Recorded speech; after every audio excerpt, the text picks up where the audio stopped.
Dr. Nassif é juiz de direito, aposentado, um galardão, trilhou uma vida maravilhosa como juiz, e como espírita, um pesquisador daqueles de primeira, mesmo que eu já falo, que para falar de lei, eu acredito que ele seja um dos melhores. Não vou jogar purpurina, confete, não, mas para falar de lei, acho que um juiz de direito deve ser muito bom, não é? Então, a lei de sociedade, conviver é preciso dentro do Evangelho, segundo o Espiritismo, né?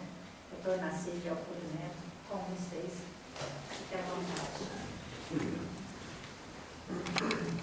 Boa noite.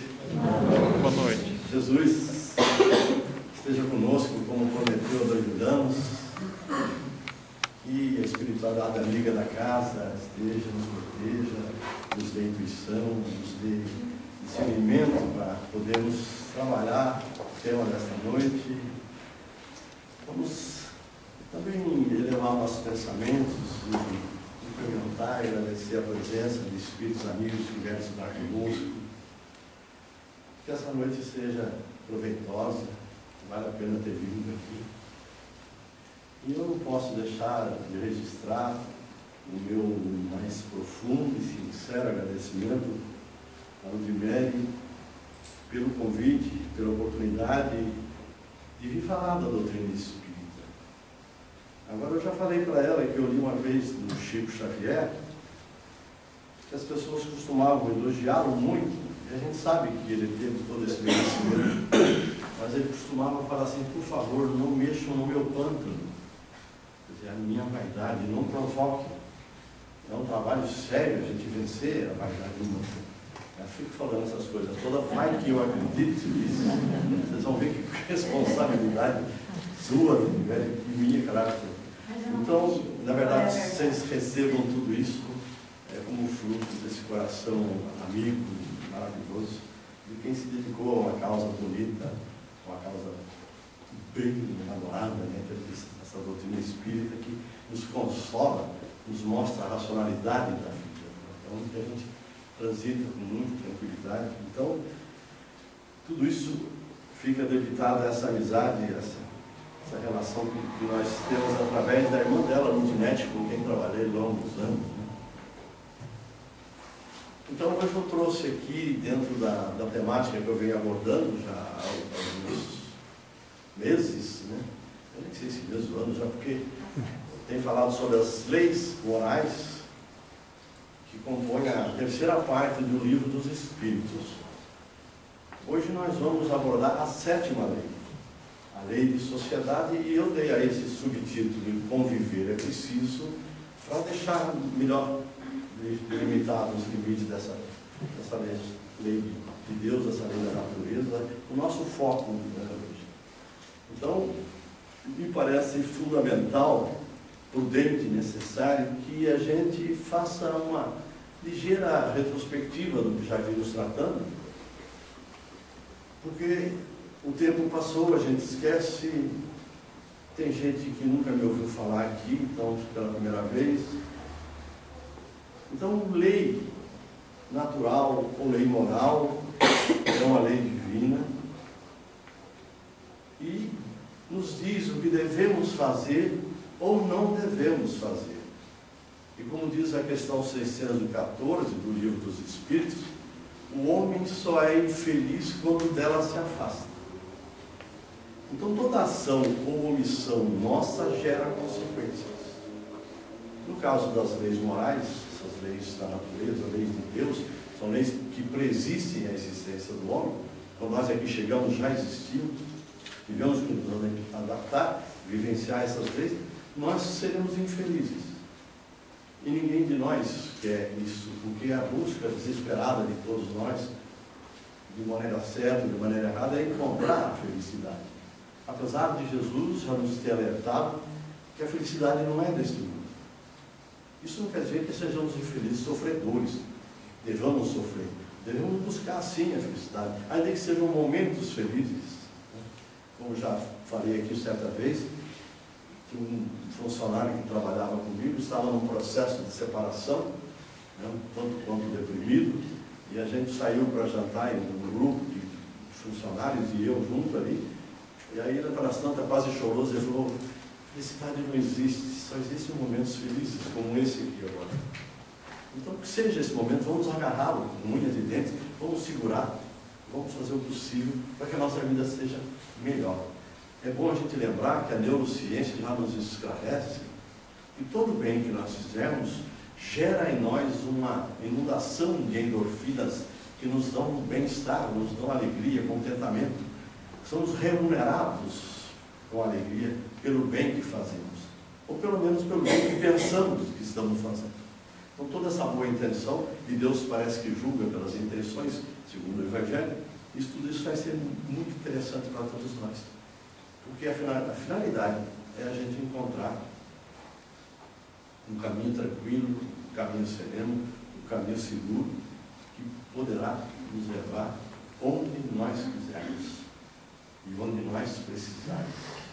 Porque junto de nós há um poderoso amigo chamado anjo da guarda na Igreja Católica, né? Ou guardião, ou guia, quem seja. Alguém que nos orienta, que nos consola, que nos apoia, e que às vezes quase sempre a gente não ouve muito, mas ele é tranquilo, pacífico, ele não foge de nós.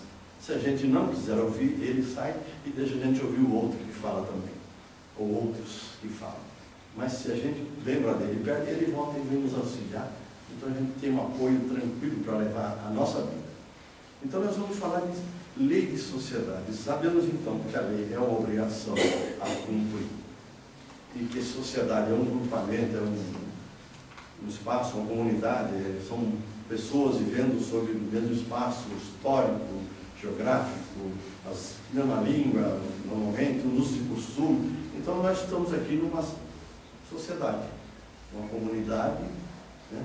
Nós aqui todos imbuídos de estudarmos, de aprendermos a doutrina espírita e, acima de tudo, com toda honestidade, de aplicá-la no nosso dia a dia.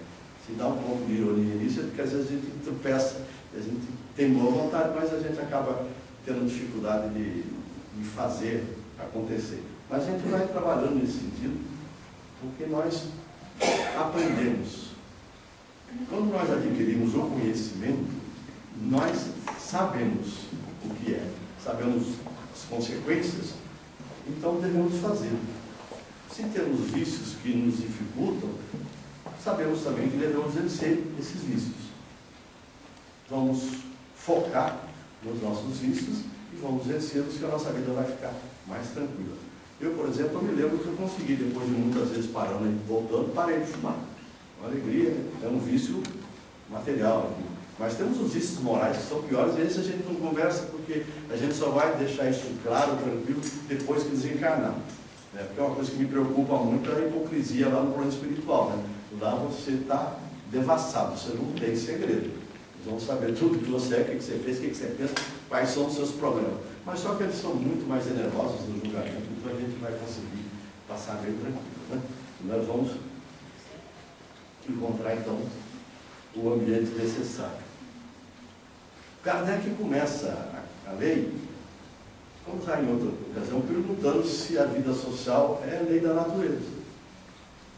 E os espíritos respondem certamente, porque é preciso que o homem viva em sociedade, que Deus não lhe deu o dom da fala, da palavra, para que ele ficasse sem usá-lo de forma inútil, assim como deu a outros órgãos, né?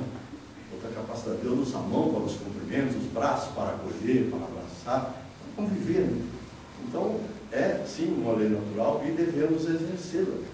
E é assim como se vê uma relevância à palavra, porque ela é o instrumento mais ágil e mais comum para a comunicação, que é essa forma de convivência que nós temos. Falar e conviver é tão importante, tão fundamental, que se nós não conseguirmos emitir a fala por questões de deficiência, nós falaremos através de gestos, da linguagem dos sinais, ou por ruídos, ou por qualquer coisa. Mas fomos falar, nós precisamos nos comunicar. E precisamos evitar os atritos de comunicação. Né? E sempre que fala nesse atrito de comunicação, que a gente quer falar uma coisa, ou usa uma palavra que não é bem entendida, eu me lembro de um incidente que aconteceu no nosso querido Centro Espírita Caminheiros,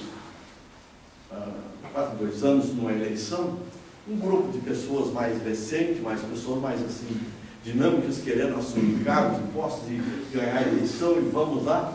E conseguiram, fizeram os papeizinhos em nome de todo mundo e passaram para um tanto, conseguiram, foram eleitos e ganharam, assumiram a direção. Aí um dos mais antigos do povo falou assim: olha, tudo bem, vocês fizeram isso aí, mas eu tenho a preocupação que vocês são neófitos e talvez não consigam entender bem a mecânica dele. O que é neófito? Não falaram nada, ele ficaram, depois de uma semana de fofoca a respeito do que teria sido o neófito. Alguém poderia ter ido buscar no dicionário, ver que é novato apenas, né? Alguém que são novatos, né? Não tem muita experiência, não tem muita vivência, né?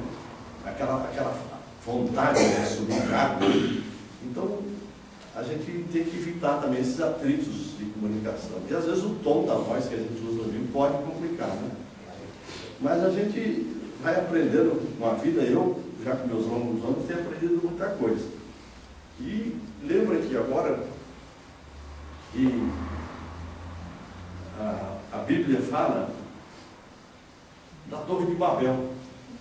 Todo mundo deve se lembrar desse incidente, quando os descendentes de Noé, partindo do Oriente, encontraram uma planície e resolveram construir uma cidade e uma torre que os levasse ao céu. É claro que a gente já vê de cara que isso é apenas uma simbologia, porque quem poderia pensar em uma torre levasse ao céu? E Deus teria, então, diante daquela prepotência, aquela arrogância daquele povo, ficado incomodado e desceu à terra para confundi-los. E para isso ele fez com que cada um falasse uma língua diferente, e eles não se entenderam, negaram, e ficou lá aquela torre inconclusa. E até hoje nós falamos do Babel, sempre que a coisa é caótica, complicada, nós temos uma torre de Babel, né? Mas ali eles saíram, se dispersaram e povoaram o mundo. Na verdade é um símbolo da fala de cada nação, do povoamento dos vários continentes, né? E a gente percebe que também que a palavra pode ser prejudicial, ela pode ter efeitos danosos, se ela não for perfeitamente orientada, não for uma palavra sóbria, equilibrada, de boa origem. Mas nós encontramos também reverso disso. Quando Jesus havia morrido, houve um momento em que se reuniram os discípulos, e foi quando apareceu o Espírito Santo naquela forma de pombo, e os falaram, e todos que ali estavam, nas mais diversas nações, das mais diversas línguas, entenderam as palavras.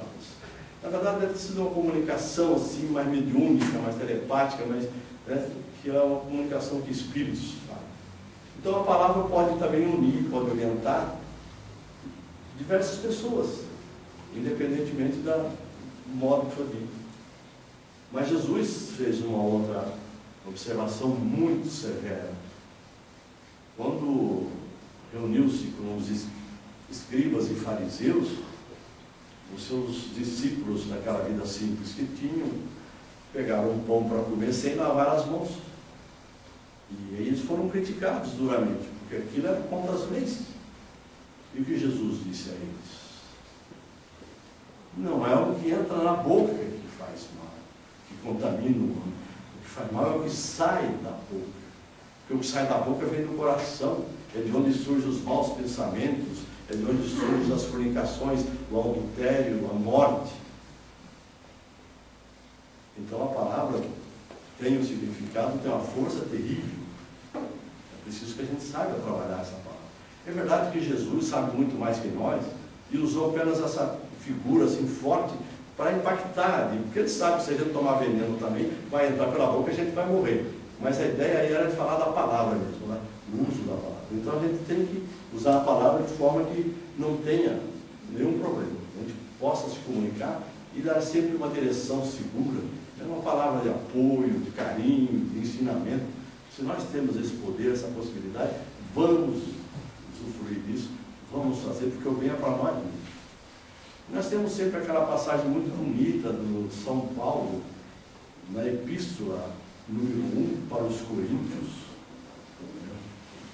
capítulo 13, quando ele diz: ainda que eu fale a língua dos anjos, se eu não tiver amor, eu não sou nada. Então não adianta eu usar uma palavra florida, né, cheia de rebuscados, arabescos ou mongólicos, como se falava antigamente, algumas pessoas, como aquele discurso daquele professor Aristóbulo, numa novela do Dias Gomes. Isso não significa nada. O importante é o coração que ama, o coração que é caridoso. É isso que importa para nós. E nós seguimos, então, vemos a importância da fala no nosso discurso dentro da convivência. Mas eu vou trazer para vocês aqui algumas barreiras que eu vejo que tornam difíceis ou difícil a nossa convivência. Eu vou eleger primeiro aqui, não tem nada a ver com o que a Ludmere falou aí, porque tem uma certa coincidência, que é a nacionalidade e o idioma, a relação nossa, a convivência nossa com o estrangeiro, com aquele que fala a língua diferente de nós. É realmente muito difícil que assim seja. Mas nós não podemos esquecer que nós vivemos num planeta com mais de 7 bilhões de espíritos e que devemos todos seguir o mesmo caminho, a mesma evolução. É verdade que hoje nós ainda estamos separados por fronteiras, temos toda essa dificuldade. Então a gente não consegue realmente conversar, conviver com o estrangeiro, porque há uma barreira da língua. A gente, por mais que queira, não se sente à vontade e se separa. Às vezes pode acontecer da gente manter um contato para dar alguma informação, que às vezes fica mais de um gesto, alguma coisa, né? Mas essa é uma barreira que a gente tem e é difícil de superar. Até porque, embora a gente não queira admitir, há em nós uma certa xenofobia, uma certa aversão pelo estrangeiro. Eu estive agora em março em Camboriú, fora da temporada, mas é bom para idoso, mas estava difícil de ficar lá, estava assim de argentino. Então, o linguajar da rua, dos restaurantes, do shopping, do mercado, era castelhano, era o argentino conversando ali. E aquele povo catarinense precisa e quer a vinda deles pelo turismo, mas havia uma certa implicância de ver aquele povo invadindo a nossa praia, né? Cheio de argentino, alguns bêbados, uns rapazes bêbados, né, gritando, jogando tudo, e aí todo mundo dava uma comidinha para ele. Mas então a gente começa a perceber que é uma lei que a gente tem que vivenciar, é a lei de sociedade. Temos que nos relacionar da melhor maneira possível, mas vamos encontrando dificuldades no nosso dia a dia. E a gente, falando aqui os estrangeiros aqui, mas nós somos estrangeiros lá fora também. Temos que nos adaptar a um outro tipo de linguagem, a outro tipo de costume, a um outro tipo de legislação. Eu ainda falava agora há pouco, para o Ludmere, dentro das nossas conversas aqui, eu tenho uma colega que é do Tribunal do Trabalho, que o filho dela morava nos Estados Unidos, entregava a pizza, mas um dia foi entregar bêbado. Não bêbado, mas tinha tomado as pizzas. E o bafão pegou ele, foi para a cadeia direto. Foi um horror, o tribunal todo agitado, e entra em contato com o Ministério de Relações Exteriores, e o Tribunal Superior, e entra em contato com parentes, amigos que tem nos Estados Unidos, vão tentar ajudar. A dificuldade é porque há também um rigor, que às vezes a gente não conhece, porque a gente está acostumado com uma legislação mais frouxa, um modo mais frouxo de ser no Brasil. Então não dá para afrontar lá fora, você tem que se adaptar. Uma coisa que eu aprendi, desculpe contar aqui, assim, que perde um pouco do conteúdo, mas a facilidade que tem de se conversar para comprar. Minha mulher não falava nada de francês, mas ela foi na Galeria Lafayette, lá quando nós estivemos em Paris, eu passei, e com Biandê, pagou e acabou perdendo ele, só mostrando assim, igual em conversa de índio, e consegue comprar. Aí a gente aprendeu que para gastar dinheiro é possível essa convivência, esse relacionamento. Então fica mais fácil. Você tem que saber pelo menos uma palavra, né? Um bonjour, qualquer coisa, tinha um vous plaît ali, vai tocando. Mas é esse negócio todo, né? Então, nós temos essas questões todas que temos que trabalhar. Saindo dessa questão dessa barreira da linguagem, nós temos uma barreira muito ruim, muito desagradável, que é a barreira da cor. Né? Uma barreira, principalmente, que envolve o negro. somos todos seres humanos, todos filhos de Deus, todos com as suas dificuldades, com a sua atuação no planeta, mas há quem acredite que o negro tem menos valor do que o branco. E o Hitler mostrou isso com muita facilidade. E nós temos no Brasil, infelizmente, muitos skinheads, né? Essa moçada de cabeça raspada que é neonazista e que se diverte agredindo, xingando, matando, né, negros. Então essa é uma questão muito complicada, é uma barreira que tem que ser vencida também para que possamos fazer viger a lei de sociedade. E nós temos também os índios, né, que é os peles vermelhos americanos, que quase todos foram extintos, né, porque segundo o general Custer, o índio bom é índio morto, né, e há quem pense nisso até hoje. Né. Então os nossos índios também sofrem discriminação, têm dificuldades, eles não conseguem se relacionar muito bem. Eu tenho amizade com a professora Darcy, que é presidente da CIND, que é a Associação Indigenista de Maringá, e estão com uma dificuldade enorme, porque de repente apareceram várias tribos em Maringá, porque há um certo atendimento, eles vieram todos para cá, e eles têm uma cultura ainda diferente. O meu filho, por exemplo, ele é procurador do trabalho aqui em Maringá, e uma das preocupações que eles têm é de eliminar o trabalho infantil, de proteção da criança, criança na escola, criança com qualidade de vida, criança com potencial, com futuro. E esses índiozinhos vão todos para a rua. O que ficamos sabendo com isso tudo? Que a cultura deles não permite que eles se separem. Eles estão juntos, eles querem o filho junto e os filhos vão acompanhar. Para viajar separado é muito difícil. Normalmente é a família toda. Então a gente fala, vamos aculturar esses caras, vamos fazer eles virar branco, ou vamos entender a cultura deles e trabalhar esse multiculturalismo, que é respeitar até onde eles podem ser respeitados, não haja risco, né? Porque o que o pessoal mais gosta mesmo, segundo as más línguas, é de embriagar índio, né? Principalmente na parte mais alta do Brasil, do norte, e se aproveitar das suas terras, das minérios e dessa exploração toda. E já que estamos falando de índio aqui, eu recebi um WhatsApp, né? E agora parece que nós temos 72 horas sem ele, não sei como viveremos, como conviver assim sem WhatsApp. Mas eu recebi um desses WhatsApp, era um cidadão do Mato Grosso do Sul, e era o dia do aniversário dele, e ele disse que não ia contar piada aquele dia. Eu cheguei à conclusão que ele deve ser humorista, né? E aí ele disse que recebeu, de repente, assim, na cidade, um índiozinho chegou nele assim: ô tio, só dá um dinheirinho para eu comprar uma bala? Aí ele deu lá uns R$2 que eu tinha na moeda. O menino entrou lá para o mercado lá fora para comprar a bala, e ele entrou fazer compra também. E ficou lá e fez compra. Quando ele voltou, o índiozinho estava lá fora. Eu falei: ô tio, o homem lá não cobrou, toma seu dinheiro. Rapaz, você foi, olha que coisa mais bonita de ver, que tipo de desapego, né? Que cultura diferente. Ele não precisou pagar a bala, não tinha razão para ficar com o dinheiro que era bom. Então, são coisas assim que eles podem nos ensinar, né? Em tempo de desapego, de desprendimento, né? E já que estamos nesse embalo aqui, deixa eu contar uma outra história também, que eu aprendi também no WhatsApp, que é o tal do Ubuntu, né? O Ubuntu, né? Todo mundo já ouviu falar, que é essa cultura africana de ninguém é feliz sozinho, nós estamos felizes juntos. Mas uma outra história que me chamou muita atenção, e que o Mário Sérgio Cortella contou numa palestra, foi do Fernandes, do corredor, maratonista espanhol, em 2012, parece.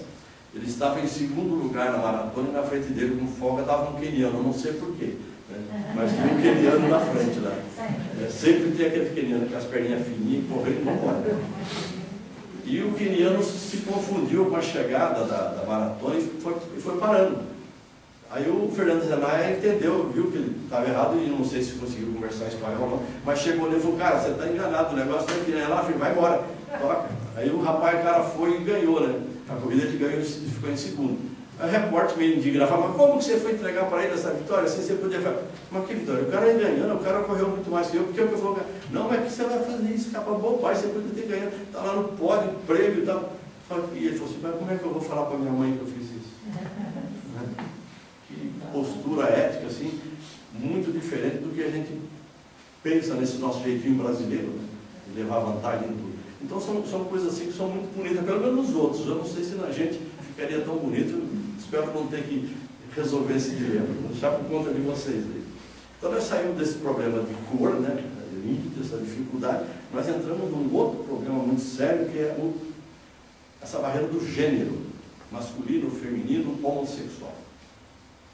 A mulher, desde o começo, nós sabemos que é alguém muito perigoso, né? Já começa com a Eva na Bíblia, que resolveu se acertar com a serpente, envolveu Adão, comer aquela fruta do bem e do mal e perdemos o paraíso. E daí para frente, na Bíblia tem coisas escabrosas assim, há sempre uma preocupação muito grande com a mulher. Mas ela sempre esteve ali, olhando na par, ajudando o homem, vivenciando o homem, porque Deus, na sua sabedoria, quando fez o homem, falou assim: não é bom que o ser humano fique sozinho, eu vou arrumar uma companheira para ela. Eu, na verdade, se me permite aqui, já nesse detalhe mais hilário, que aquele pastor Cláudio Duarte disse que Deus olhou assim para ele e falou assim: Adão, essa vida está muito agradável, está me incomodando. Eu vou arrumar um problema para você, pode dormir. Veja só como é que você pode brincar. Mas isso esconde um fundo muito sério de preconceito e de dominação. Às vezes aqui no mercado de trabalho, as mulheres trabalham muito bem, se dedicam muito bem, mas ganham menos que o homem. Para alcançar a chefia é muito trabalho, é muito desgaste. E a mulher no dia a dia continua com aquelas tarefas de dona de casa que ela não conseguiu ainda repartir direito com os homens. Então ela tem dupla função ou tripla função às vezes. Tem dificuldade. E a mulher, por causa disso, conseguiu entrar numa vida de fumante, de beber também, de infarto, todas essas coisas que nós homens éramos privilegiados nisso, né? Agora estão elas também juntas de sofrimento. E eles têm essa dificuldade toda. Então isso vai ter que mudar um tempo. Hoje está certo que a gente já vê, né, aqueles pais mais novos indo para treinamento, pega a bonequinha para aprender a dar banho, né, dar mamadeirinha, então já começa a dividir as tarefas de casa, entender que ela é uma parceira, companheira, não é adversária e nem é escrava submissa. Então esse é um problema que a gente deve superar com mais facilidade, porque as mulheres são fantásticas na nossa vida, né? Sem elas nós nem estaríamos aqui. E problema sério, o problema da homossexualidade, em que há grande preconceito. Hoje há uma manifestação muito mais clara, muito mais tranquila de homossexuais, como se diz aí, que conseguiram sair do armário com mais facilidade, estão entendendo a sua sexualidade, estão vivenciando isso, mas estão enfrentando esse skinhead da vida, estão sendo agredidos, estão sendo mortos, sendo espezinhados. Mas então é uma coisa que nós devemos entender, que são filhos de Deus, espíritos como nós, a caminho da evolução. Pode ser que demore, pode ser que não demore, pode estar certo ou pode estar errado, não importa nada disso. Nós devemos fazer todo o bem que for possível. Então respeitemos as diferenças, a situação de cada um. Se a gente conseguir olhar com respeito, como espírito a caminho como eu, é muito mais fácil a gente viver do que ficar criando problemas e dificuldades na vida dessas pessoas. Nós vamos encontrar uma situação muito desagradável, que é o tal do credo religioso. Isso não deveria ser barreira nenhuma. Vou tomar um gole d'água aqui, porque a garganta está idosa, está ficando seca. O credo religioso não deveria ser um problema, afinal de contas, a religião é a busca de Deus, né? É religar. Todos nós, então, que falamos em termos religiosos, deveríamos estar preocupados em nos ligar a Deus e fazer o bem. Mas nós vemos que há muito preconceito, há muita intolerância e há muita dificuldade ainda em relação ao credo religioso. Não faz muitos anos, na Irlanda, nós tínhamos a Irlanda do Norte e a Irlanda do Sul, católicos e protestantes, em conflito constante. Hoje nós temos, para a nossa alegria midiática, né, para nos extasiarmos na televisão, o Estado Islâmico matando pela internet, a céu aberto, degolando, explodindo, pondo fogo, por causa da má interpretação do Alcorão, o Maomé ensinou a fazer isso. Então, isso é algo que precisa acabar. Nós, espíritas, já sofremos alguns preconceitos. Até houve um tempo no passado que era crime ser espírita, né? Mas já passou muito tempo isso. Eu fico imaginando os nossos primeiros, né? O Eurípides Balsamum, o José de Menezes, esse povo que surgiu, que carregou essa chama, né? Como deve ter sofrido discriminação. Mas é uma coisa que a gente vai olhar o passado, vai lembrar que a Igreja Católica também fez tantas cruzadas eucarísticas e também matou tantos, né, mouros porque não acreditavam. Então essas coisas parece que vão replicando, parece que isso fica na psicosfera e não consegue eliminar. Então aí nós temos que vivenciar isso. Precisamos superar, senão não vamos cumprir a lei de sociedade. Nós encontramos uma outra barreira, que é uma barreira econômica, né? Uma barreira de todo dia. Nós somos divididos em classe média, classe baixa, classe alta. Pouquinho na classe alta, pouco na classe média e bastante na classe baixa. E não há uma interação, não há um relacionamento possível e viável entre classe alta e classe baixa, ou mesmo com a classe média e classe alta. Então, vão criando feudos, mundinhos separados, né? Então, um vivendo de acordo com a sua sintonia, com as suas vibrações, com os seus interesses, né? Como é que vai fazer um pobre, tímido, acanhado, entrar naqueles ambientes, né, sofisticados, requintados, caros? Ele nem tem condição de fazer isso, não tem uma roupa para ir, porque se ele for em algum lugar desse, a primeira coisa que ele vai encontrar é um vigilante bem disposto a fazer ele ficar para fora, né? Porque aqui não é lugar de pobre. E assim, tem até alguns shoppings, assim, né? E alguns shoppings eu já vi, assim, quando chega aquela molecada mais da periferia, ali mais skate, mais bagunceiro, os caras já se reúnem e começam a dar mais perto. Assim. Então, essa é uma barreira forte, terrível, difícil de ser vencida. Eu vi há pouco tempo, eu vi na Globo News, que havia um relatório da FMI dizendo que 1% da população mundial detém o que detém os outros 99%. Eu não fui pesquisar se isso é bem verdadeiro, porque parecia exagerado. Mas que há uma discrepância enorme, há. E eu fico preocupado, assim, às vezes, olha, assim, eu me lembro há pouco tempo da prisão daquele Adriano Esteves, aquele banqueiro do BTG Pactual, né? Não sei se vocês sabem que BTG é Back to Game, voltar com o jogo. Ele tinha vendido o banco e comprou de volta com lucro, né? E ele voltou. O homem tem um patrimônio de 9 bilhões de reais, mas nem por isso deixa de fazer negociata para poder ganhar mais. E todos esses que estão envolvidos nessas maracutaias, nessas corrupções aí, são todos eles poderosíssimos, homens extremamente ricos, mas não há limite para a riqueza. Quanto que eu preciso? Não sei. Então eles vão se perdendo, né? E cada vez mais fica mais difícil o acesso de quem é pobre aos bens da vida pública. Né?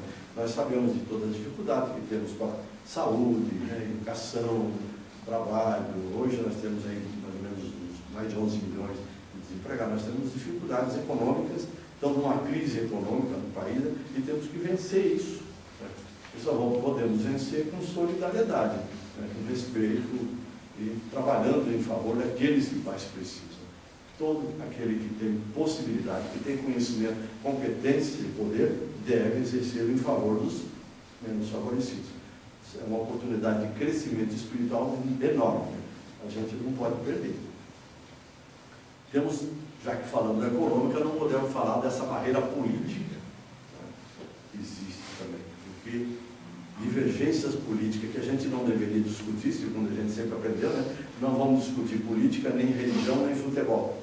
Mas discute-se sim, e quem tem acompanhado as redes sociais, que não é o meu caso, mas recebo informações do Facebook, muitos amigos perderam a amizade porque uns se postaram do lado da presidente Dilma, outros se postaram do lado do impeachment, e se postam com posturas radicais. E eu sinceramente senti no ar, muito mais do que raiva, eu senti ódio no ar, uma aversão profunda, uma agressividade dos dois lados. Uma coisa assim perigosa. E até conversava há pouco tempo com um amigo meu lá do Luiz Vasconcelos, o Cláudio Vantes, lá do Caminheiros também, né?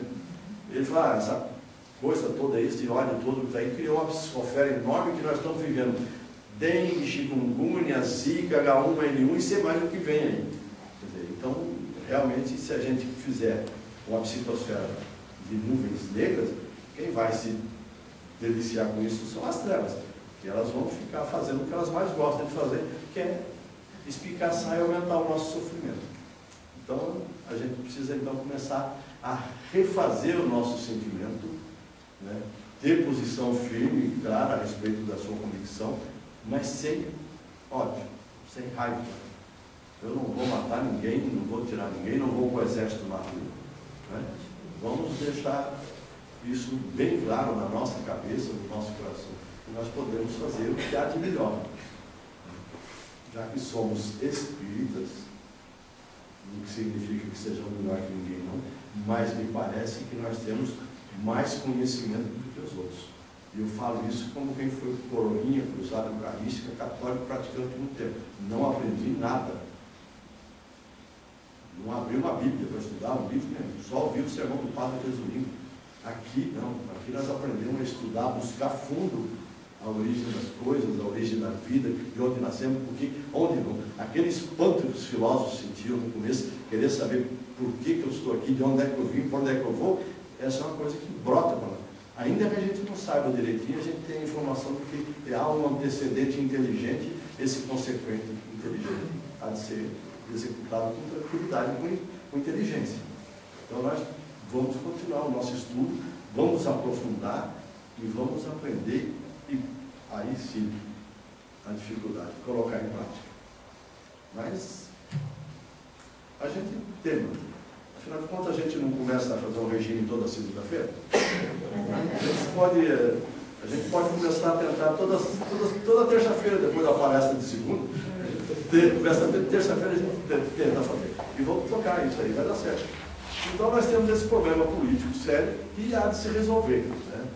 Mas de preferência que se resolva dentro da legalidade, dentro da constitucionalidade, dentro das leis que o país tem, que é o que há de melhor para resolver um problema. Vai agradar alguns, desagradar outros, é a vida assim, né? O importante é que seja dentro da normalidade. O que nós devemos evitar, e eu tenho medo que aconteça, é outro estado de exceção. Aí não há sentido, não é agradável. Bom, nós sabemos aqui então que temos que conviver. Mas se eu não me adapto, eu não gosto desse mundo, eu não posso escolher o isolamento, não posso me afastar desse mundo. Kardec pergunta isso para o Espírito. E eles falam que não, que é uma inutilidade essa ideia, né? Porque nós não temos todos os talentos, todos os conhecimentos, todas as técnicas, individualmente considerados. Mas nós juntos podemos somar vários conhecimentos e aí sim progredimos. Aí convivemos, relacionamos e trabalhamos para o bem comum. Então o isolamento de quem não quer se relacionar, não gosta do convívio humano, é egoísmo, segundo diz os Espíritos. Relevam, ressalvam que há um afastamento, um isolamento daqueles que se dedicam a povo, à religiosidade, aqueles que acreditam que podem vibrar em favor do universo, como tantos monges budistas fazem, né? Mas não queiram se afastar do povo, pelo contrário, querem se unir, mas de forma diferente, de acordo com uma metodologia diferente, que é o que eles acreditam, que eles entendem que pode ser bom, né? Não é à toa que tem, às vezes, movimento de às 11 horas da noite vamos parar e vamos vibrar em favor do mundo. Às vezes a gente consegue criar uma faixa vibratória boa. Então é só um conhecimento. Se bem que os Espíritos falam que esse voto do silêncio, por exemplo, de religiosos, né, católicos, né, carmelitas, isso não leva a nada. O melhor seria, segundo eles, entrar em contato com o povo, relacionar com a humanidade, com aqueles que precisam. Assim como nós vimos Chico Xavier se relacionando tanto com tantas pessoas necessitadas, tantas pessoas sofridas, que encontravam um bálsamo ali com ele, né? Uma alegria, uma possibilidade de nova vida, uma crença numa vida espiritual, sabia que aqueles parentes, amigos, filhos estavam encaminhados, né? Que há realmente uma nova vida, uma existência no plano espiritual, que há uma reencarnação redentora.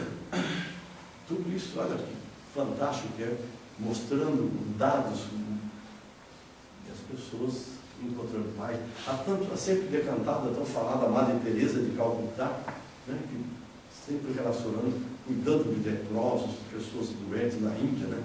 Embora uma vez o Chico Francisco Espírito Santo Neto, né, o Chico, disse certa feita, eu não cheguei a ver nada além disso, mas acredito que ele não estivesse brincando, que os indianos, de uma maneira geral, os hindus, não gostavam muito dela porque ela estava atrapalhando o karma daquele povo, aliviando a dor deles. Eles tinham que sofrer tudo para poder resgatar. Esse era o karma que tinha, ela ficava aliviando a vida deles. Então ela estava errada no papel. Quer dizer, então isso é aquele que não basta ver ferida, tem que enfiar o dedo e cutucar, né, para fazer doer mesmo.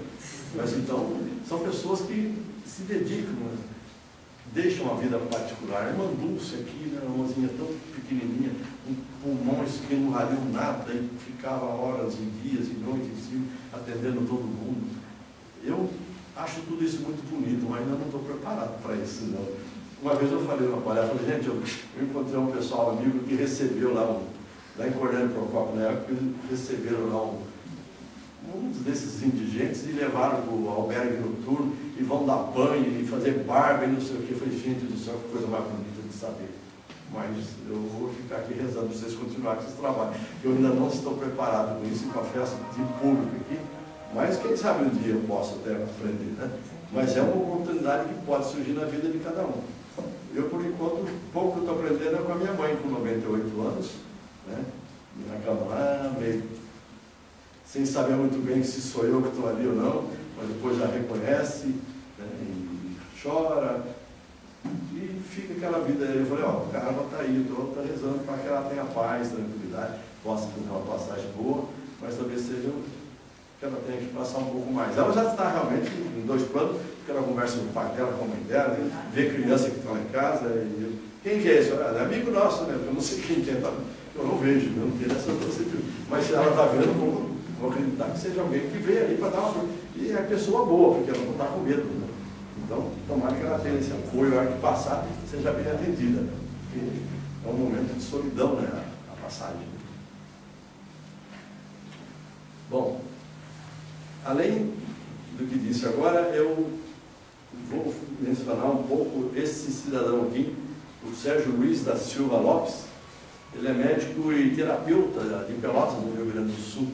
Ele publicou esse livro aqui chamado Leis Morais e Saúde Mental. Então ele fala que, dentro dessa ideia de isolamento, que conviver é necessário.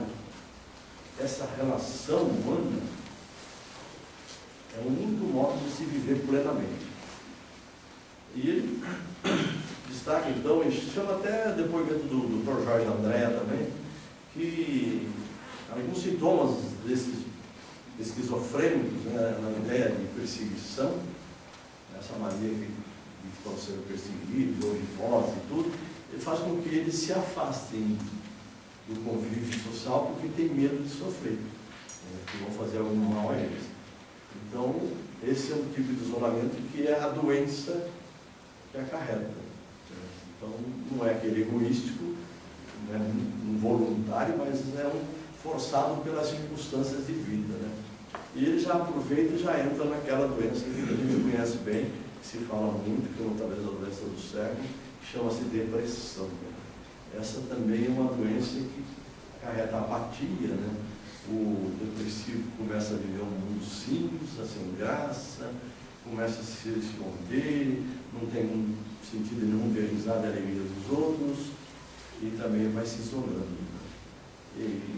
Então esses precisam também que a gente, sabendo disso, possamos ajudá-los, conversando, né, rezando por eles, se convencê-los a tomar um passo para ajudar, embora o Divaldo Pereira sempre disse, não pense que passe vai curar, porque eu já faz 40 anos que tomo passe e estou assim ainda. Quer dizer, brincadeira dele, uma vez falou, procure médico, procure psicólogos, né, terapeutas que saibam trabalhar, conheçam essa temática e ajudar, porque às vezes você está com um problema químico no cérebro, a sua sinapse não funciona, os neurônios estão ali atrapalhados, né? Ainda mais se for um homem, né, que só tem dois, aí a gente está acabado mesmo. Mas é uma questão que a gente tem que procurar também ajudar e entender que esse isolamento é da doença, porque de bom grado essas pessoas estariam no nosso convívio alegre e sorridente. Então agora eu vou sair desse universo mais amplo, né, mais generalizado, e vou entrar num laboratório fantástico para nós trabalharmos, para nós pesquisarmos, para nós evoluirmos. Porque dentro da lei de sociedade, as últimas questões tratam dos laços de família. Olha que coisa grandiosa e maravilhosa. Família. Antigamente, essa palavra surgiu no latim, no Roma antiga, né? Que eram as pessoas que viviam na casa, no ambiente doméstico. Né? Até os escravos faziam parte da família, eles recebiam o nome do dono, né, do proprietário. Depois mudou isso, acabou os escravos saíram e ficaram essas pessoas com os laços consanguíneos e os por afinidade. Mas o nosso mestre Jesus nos dá a entender, e está lá no Evangelho, no capítulo 16, quando fala: honrai a vosso pai e a vossa mãe, que existe parentela corporal e parentela espiritual. A parentela espiritual é uma maravilha. É uma reunião de espíritos simpáticos que se unem porque gostam das mesmas coisas, trabalham pelos mesmos ideais, não há problema, não tem inveja, não tem ciúme, não tem maledicência, não tem quiprocó nenhum. Nós vamos ter que chegar lá, né, mas na hora certa. Então, para nós interessa mais a parentela corporal, essa que é composta de nós aqui, ó, todos, né? E é nesse ambiente que há espíritos simpáticos que surgem também os antipáticos. Né? É sempre numa família tem alguém, ou mais de alguém, alguns, que são pedras no sapato. Aqueles que incomodam, que dão trabalho, que tiram o sossego, e que a gente critica, que a gente fica implicante, e a gente está pensando que está certo, está por cima, que aquele é que está errado, e um dia pode descobrir que esse que está assim é o nosso professor. Veio nos ensinar paciência, compreensão, resignação, caridade, dar-nos oportunidade de crescermos espiritualmente. Mas a gente não percebe. E quem não é espírita, não estuda, talvez não saiba disso. E há sim aqueles que falam, como já ouvi uma amiga falando, parente é serpente. Olha que coisa triste. E pior de tudo, que ela falava com a irmã que tinha perdido o marido e o filho e emendou ainda, morreu, fedeu.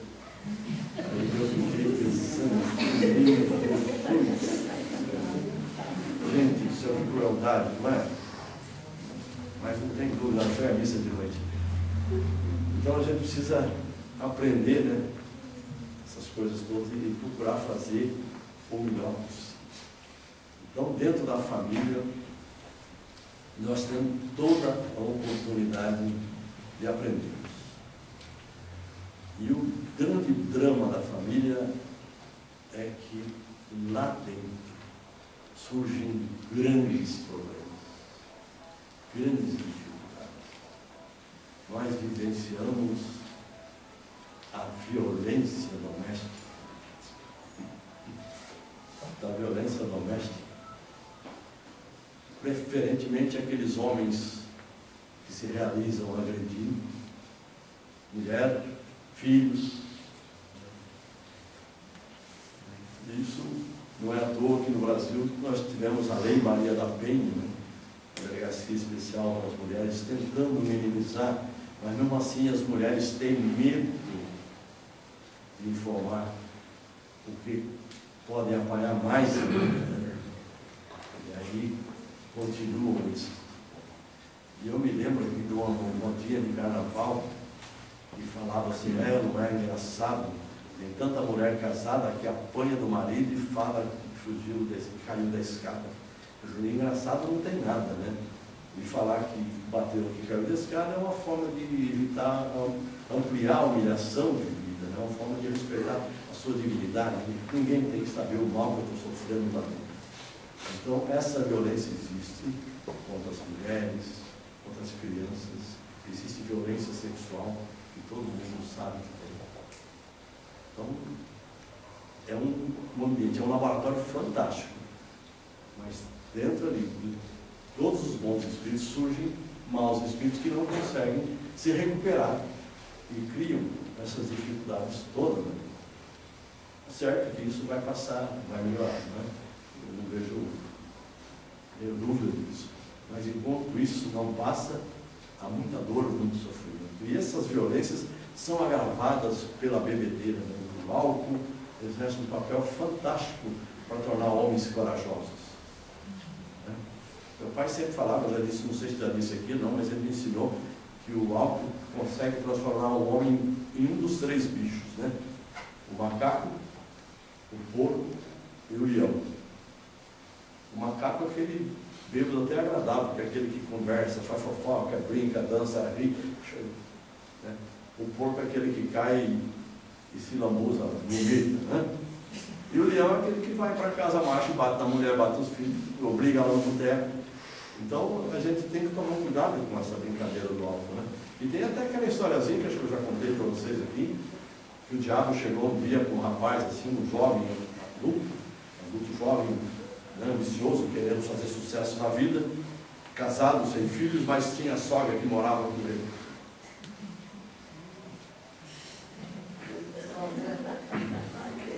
Mas a sogra, com o genro, é uma coisa razoável. O duro é aquela que Jesus fala assim, vai ter sogra e nora contra aí, a coisa pega.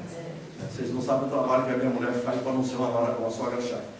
Ela faz a maior ginástica do mundo, está sempre se policiando, não quero criar tudo. Porque eles têm certeza, se abusar da nora, perde o filho. Não tenha dúvida, que a tragédia da vida é essa. Os filhos são para o mundo, mas se a gente puder ficar um pouquinho junto, a gente tem os netos, né, que ajudam, vamos tentar ficar. Mas o diabo chegou no cara e falou assim, olha, eu vou te dar toda a fortuna que você precisa, que você quer, eu sei que você merece, você é trabalhador. Mas se é, o que está acontecendo? O que é que eu tenho que fazer? Mata a sogra. Não vou fazer isso, cara. Fique em Deus livre, eu não sou assassino. Pois é a mãe da minha mulher me sofre tanto e vai acabar. Não faço isso nunca. Você é um frouxo mesmo, mas tudo bem, eu estou disposto a te ajudar mais. Dá uns tapas na tua mulher, então, pelo menos isso, né? Para ela acabar de parar de incomodar, mas não te respeito.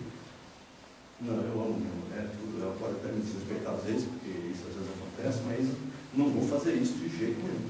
Então tá bom, eu estou disposto a te ajudar, você é um cara legal, eu estou bonzinho. Toma um porre, você tomar um porre, eu te dou tudo que você precisa. Aí, porre eu topo, né? Isso eu sei. Encheu a cara. A mulher dele não sabia, ela falou assim, seu vagabundo, você é vergonha, bêbado, eu tentar fazer. Pá! Na mulher. A sogra viu, veio. Ele pegou a sogra, pá! Parei. Bateu o crânio, quebrou, morreu. Fez tudo que o diabo queria. Bêbado. Então estamos tomando cuidado com esse tal do álcool, que é um negócio extremamente perigoso. E, aliás, é algo que está no ar, né? Tem muito álcool por aí lá fora. Até eu vi ontem numa parte assim, álcool para menor de 18, sem razão, como é que é? Alguma coisa que não estão vendendo para menores de 18. Porque aí já faz tempo que não está vendendo mesmo, né? Mas a meninada está entrando, né? Tomando cerveja, tomando mais Smirnoff, não sei o quê, e tantas outras coisas mais, né? E parece que está fácil isso.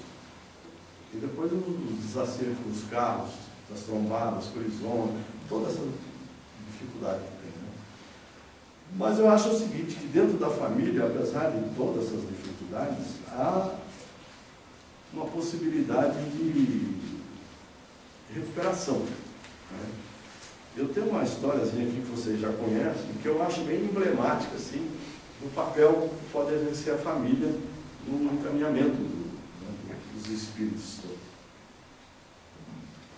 André Luiz, quando foi lá para o Umbral, depois escreveu O Nosso Lar, ele conta sua passagem pelo Umbral durante 8 anos, e que foi acolhido por um velhinho simpático, risonho, chamado Clarence, que espero encontrar também, menos de 8 anos depois.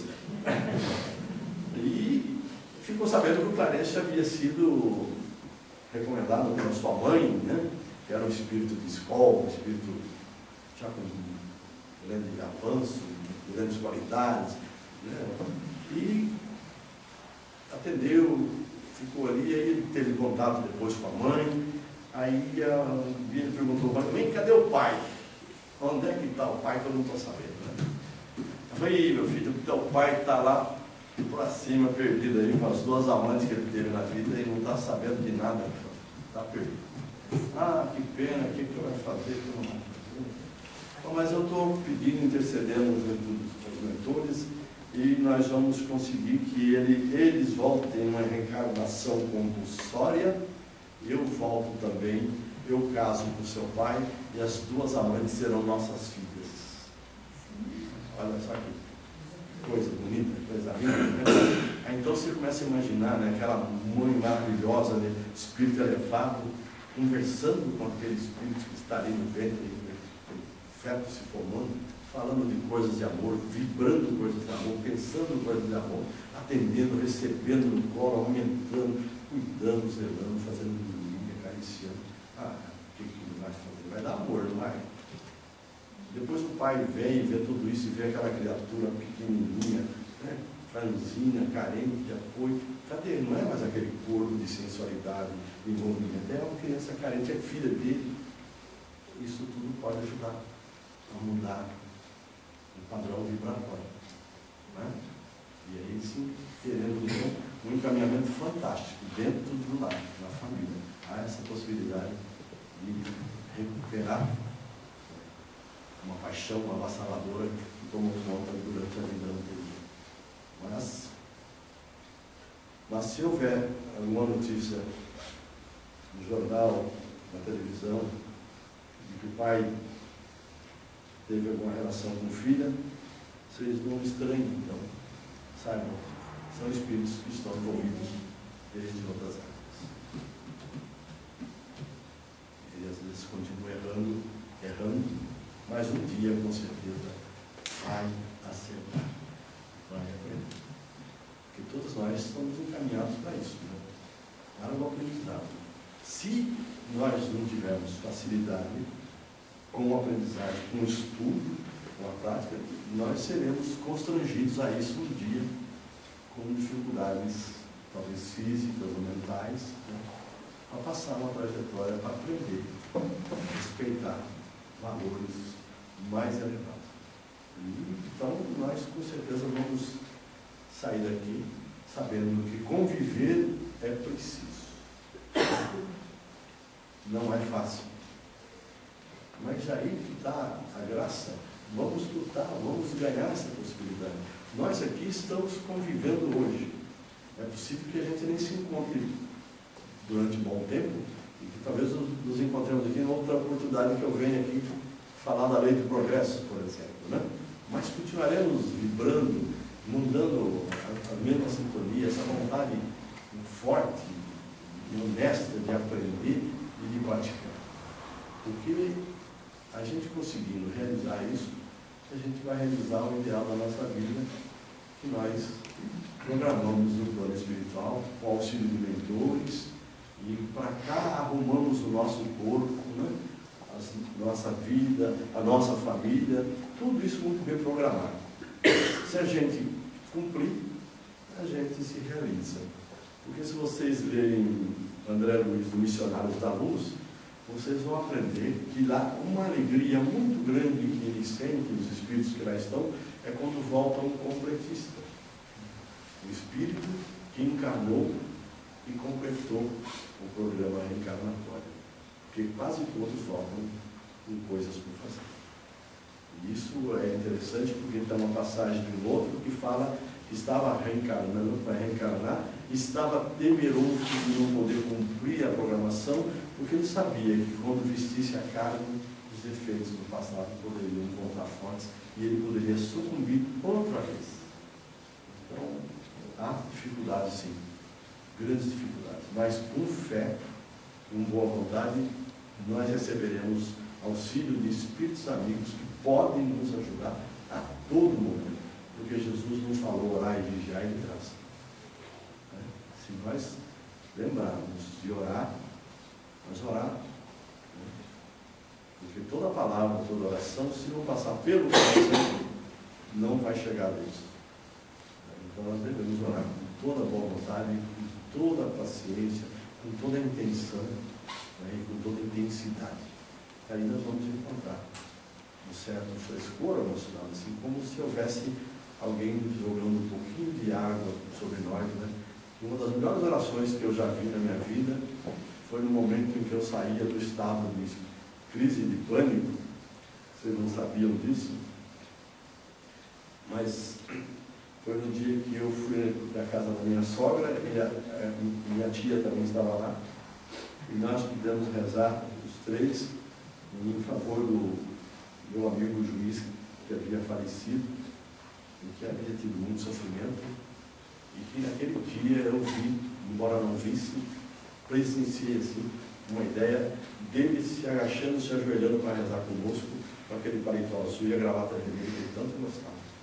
E quando a minha tia que rezava, que virava portuguesa, não estava rezando, aquilo foi um bálsamo, parecia que tinha uma névoa caindo assim, uma coisa fantástica. E acredito ou não, passaram-se 9 meses e eu nasci outro, sem síndrome do pânico, que era uma coisa terrível, uma vontade de morrer que você não imagina, com medo de sair de casa, a dificuldade que era trabalhar, concentrar, aquilo ali de deitar e encolher no cantinho da cama e querer ficar ali sem sair. Mas tudo isso passa, né? No meu caso, foi mais espiritual mesmo. Foi essa situação desse amigo meu que sofreu muito, e morreu aos 39 anos de infarto, deixando 4 filhos. Foi um sofrimento, e eu, como não sabia resolver a questão dele, problema de natureza psicológica, ouvindo, sem poder pôr para fora, acabei entrando assim. Quando ele morreu em agosto, eu entrei na cabeça. Mas em novembro eu consegui escrever. Então foi um pacto de 9 meses, e felizmente deu certo. Então espero que tenham conseguido trazer para vocês aqui uma ideia de dificuldades que existem, mas de possibilidade que nós temos de conviver, de nos relacionar, de sermos irmãos, que assim somos todos. Que Deus há de nos abençoar, nos proteger. Jesus, nosso irmão, nosso amigo, com certeza, vela por nós. Nossos amigos protetores estão todos aqui do nosso lado. A gente não vê, mas sabemos que eles estão, né? Eles vão nos ajudar e a gente vai poder vencer tudo isso. Não teremos percalços, dificuldades. Nós somos, na verdade, pessoas privilegiadas, porque já estamos dando um passo que não devemos passar. Que Deus nos abençoe. Até a próxima vez, se Deus quiser. Muito obrigado.